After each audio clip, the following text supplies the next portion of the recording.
sisi, na tulipokee kwa furaha kwa imani hilo neno lenye kutuletea wokovu. Karibu mpendwa msikilizaji na mfuatiliaji wa St. Gaspar Media katika kipindi cha tafakari ya Injili ya siku. Leo Alhamisi, juma la 4, kipindi cha Majilio, mwaka A wa Kanisa. Masomo ya leo, somo la kwanza linatoka katika kitabu cha Nabii Yeremia, sura ya 23 aya ya 5 hadi ya 8, na Injili kama ilivyoandikwa na mwinjili Mathayo, sura ya kwanza aya ya 18 hadi ya 24. Karibuni tusikilize Injili. Somo la Injili ilivyoandikwa na Mathayo. Kuzaliwa kwake Yesu kulikuwa hivi. Mariamu mama yake alipokuwa ameposwa na Yusufu, kabla hawajakaribiana, alionekana ana mimba kwa uweza wa Roho Mtakatifu. Naye Yusufu mumewe, kwa vile alivyokuwa mtu wa haki, asitake kumwaibisha, aliazimu kumwacha kwa siri. Basi alipokuwa akifikiri hayo, tazama, malaika wa Bwana alimtokea katika ndoto akisema, Yusufu mwana wa Daudi, usihofu kumchukua Mariamu mkeo, maana mimba yake ni kwa uweza wa Roho Mtakatifu. Naye atazaa mwana, nawe utamwita jina lake Yesu, maana yeye ndiye atakayewaokoa watu wake na dhambi zao. Hayo yote yamekuwa ili litimie neno lililonenwa na Bwana kwa ujumbe wa nabii akisema, tazama, bikira atachukua mimba, naye atazaa mwana, nao watamwita jina lake Imanueli, yaani Mungu pamoja nasi. Naye Yusufu alipoamka katika usingizi, alifanya kama malaika wa Bwana alivyomwagiza, akamchukua mkewe. Neno la Bwana. Sifa kwako, Kristo. Ninawaalika tutafakari kwa pamoja ujumbe unaotokana na somo la Injili tulilolisikia. Ikiwa tupo bado katika kipindi cha pili cha Majilio, liturujia ya kanisa inatueleza zaidi kutafakari juu ya ujio wa kwanza wa Kristo, yaani kuzaliwa kwa Bwana wetu Yesu Kristo. Somo linaeleza juu ya muujiza wa kuzaliwa kwake Bwana wetu Yesu Kristo, ambapo Mariamu mkewe Yusufu alipata mimba kwa uweza wa Roho Mtakatifu. Tunaelezwa ya kuwa kupitia maongozi ya malaika wa Mungu kwa Yusufu, Yusufu mwana wa Daudi anamchukua Mariamu mkewe, ambaye hapo mwanzo aliazimu kumwacha kwa siri. Jambo kubwa tunalojifunza kutokana na somo la leo ni kwamba nguvu ya Mungu inafanya kazi na kudhihirika wazi katika watu wake, na ya kwamba udhaifu wa mwanadamu si kizuizi cha kutekelezeka kwa mpango wa Mungu. Tumeona japokuwa Yosefu na Maria ni mfano wa binadamu kiumbe dhaifu, lakini kweli ya Mungu inadhihirika katikati ya maisha yao. Haijalishi sisi ni wadhaifu mwili na roho kwa kiasi gani, mpango wa Mungu maishani mwetu upo daima. Hii ndiyo kusema Mungu hafungwi kivyovyote na sheria za kibinadamu. Katika somo tunajifunza kuwa watu wa haki na huruma.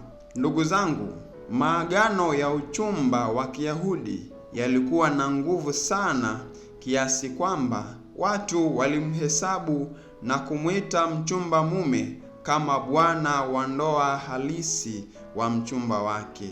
Kwa hiyo, kwa sheria za Kiyahudi, baada ya Yosefu kutambua ya kuwa Maria ana mimba ya mtoto ambaye Yosefu hakumtambua baba yake, alipaswa kumkatia taraka mbele ya baraza na kuweka shauri mbele ya baraza kwa ajili ya uchunguzi zaidi kadiri ya Torati. Na tunasoma katika kitabu cha Kumbukumbu la Torati sura ya 22 aya ya 20 hadi ya 21 ya kwamba, lakini likiwa ni kweli neno hili la kutoonekana kwake yule kijana alama za ubikira, na wamtoe nje yule kijana mlangoni pa nyumba ya baba yake, na waume wa mji wake wampige kwa mawe hata afe, kwa vile alivyofanya upumbavu katikati ya Israeli kwa kufanya ukahaba katika nyumba ya baba yake, ndivyo utakavyoondoa uovu katikati yako. Maana yake ni kwamba kwa kadiri ya sheria za Kiyahudi, Bikira Maria alipaswa kupigwa mawe hadi kufa. Lakini huruma ya Yosefu inaonekana baada ya Yosefu kukataa kupeleka shauri mbele ya baraza ili asimwaibishe Bikira Maria. Yosefu ameonekana pia kuwa mtu wa haki kwa kuwa hakumtetea mtoto ambaye baba yake hakumtambua, bali aliazimu kumwacha kwa siri. Na Mungu anaidhihirisha haki yake kwa Yosefu kwa njia ya malaika. Na kutoka katika somo tunajifunza pia kuwa watii. Yosefu anaonekana kuwa mtiifu kwa malaika wa Mungu, na kwa utii huo anapokea wajibu wake ambao upo katika mpango wa Mungu kwa kumchukua na kumlinda Bikira Maria pamoja na mtoto Yesu. Tunaweza kujiuliza, ni kwa kiasi gani tumekuwa watiifu kwa sauti ya Mungu ambayo mara kwa mara inatujia kupitia dhamiri zetu? Tumesikia pia kwa maongozi ya malaika kwa Yusufu, Maria alipomzaa mwanawe walimpa jina Yesu. Ni jina linaloitambulisha kazi yake yeye aliyekuja ili kuwaokoa watu wake na dhambi zao. Nawaalika tujitafakari na tuitafakari maana ya majina tuliyopewa.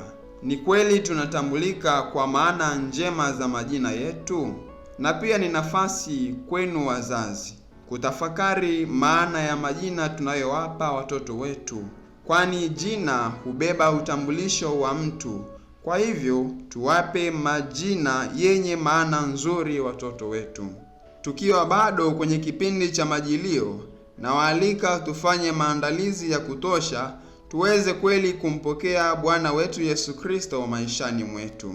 Ni wazi kuwa jamii nyingi hufanya na kuzingatia sana maandalizi ya kimwili zaidi, lakini mwaliko huu ni wa maandalizi ya kiroho zaidi, kwa kuungama dhambi zetu, kwa kujitafakari kiroho, na pia kufanya matendo ya huruma kwa wahitaji, ikiwa ni njia ya kuweka nafasi katika mioyo yetu ambapo tutaweza kuyapokea daima mapenzi ya Mungu katika safari yetu ya maisha kama Yosefu na Mariamu.